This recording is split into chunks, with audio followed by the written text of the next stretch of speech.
Hello students, next question number 5.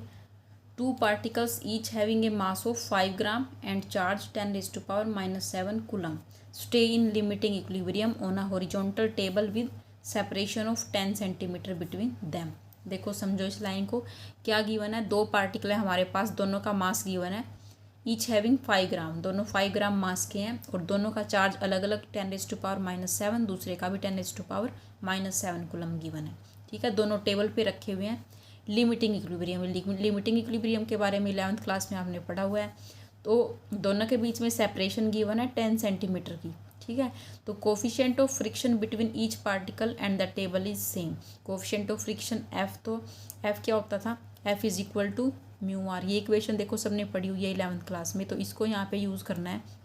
Mu, ये जो coefficient of friction था ये सेम है। ठीक है, दोनों पार्टिकल्स के बीच का। Find the value of this coefficient, इसको हमें फाइंड आउट करना है कि ये कितना होगा। तो यहाँ पे जो गिवन है सबसे पहले वो लिखते हैं। चार्ज दोनों का गिवन है Q1 equal to 10 raise to power minus 7 coulomb.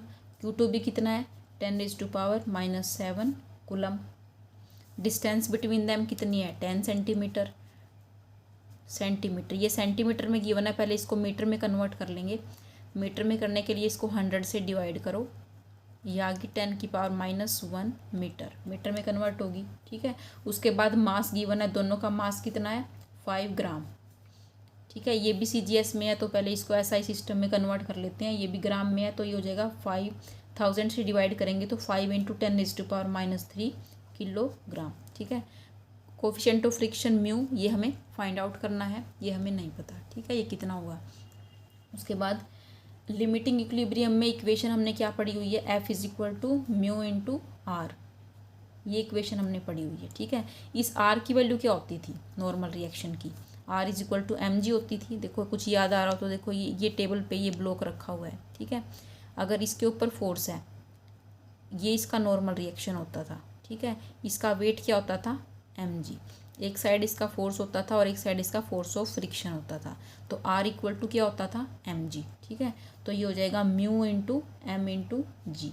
Clear, तो ये भी एक फोर्स है। एक फोर्स हम ये कूलम्स लॉ से फाइंड आउट करते हैं, तो कूलम्स लॉ के अकॉर्डिंग क्या होगा, Q1 Q2 upon 4 pi epsilon naught R square. ये भी फोर्स है और ये भी फोर्स है, तो दोनों को इक्वल पुट कर सकते हैं, बताओ कर सकते हैं, म्यू इंटू एम जी। ठीक है, उसके बाद यहाँ पे वैल्यूज़ पुट करते हैं, जो कैंसिल, अगर कुछ हो रहा है तो कैंसिल कर दो, इसमें से कैंसिल कुछ नहीं हो रहा है इसके अंदर। देखो म्यू की वैल्यू फाइंड आउट करो, म्यू का फॉर्मूला बना दो, यहाँ आ जाएगा Q1 Q2, एम जी को नीचे ले जाओ, 4 pi epsilon naught R square और m इंटू जी, ये फॉर्मूला बन जाएगा। अब सभी जो वेरिएबल्स हैं इनकी वैल्यूज़ हमारे पास हैं, पुट करेंगे। म्यू इक्वल टू Q1 क्या है, 10 रेज टू पावर माइनस 7, ये भी 10 raise to power minus 7। 1/4 pi epsilon naught की वैल्यू क्या होती है, 9 into 10 raise to power 9। Clear, ये ध्यान रखना, 1/4 पाई एप्सिलॉन नॉट, इसकी value 9 into 10 raise to power 9 है। ठीक है, उसके बाद डिवाइड बाय आर स्क्वायर है, आर की वैल्यू क्या है, 10 रेज टू पावर माइनस 1। ठीक है, 1/10 या 0.1 लिख सकते हैं इसको, 0.1 का स्क्वायर इंटू मास कितना है, 5 gram, 5 into 10 raise to power minus 3। ठीक है, ये वैल्यू पुट कर दी। उसके बाद जी की वैल्यू है, जी की वैल्यू क्या होती है, 9.8। क्लियर, जी की वैल्यू तो सभी को पता है, 9.8। तो सभी को सोल्व करके वैल्यू आ गई 0.18। इसकी कोई यूनिट तो नहीं होगी क्योंकि ये कोफिशिएंट है। क्लियर, तो म्यू इज इक्वल टू 0.18।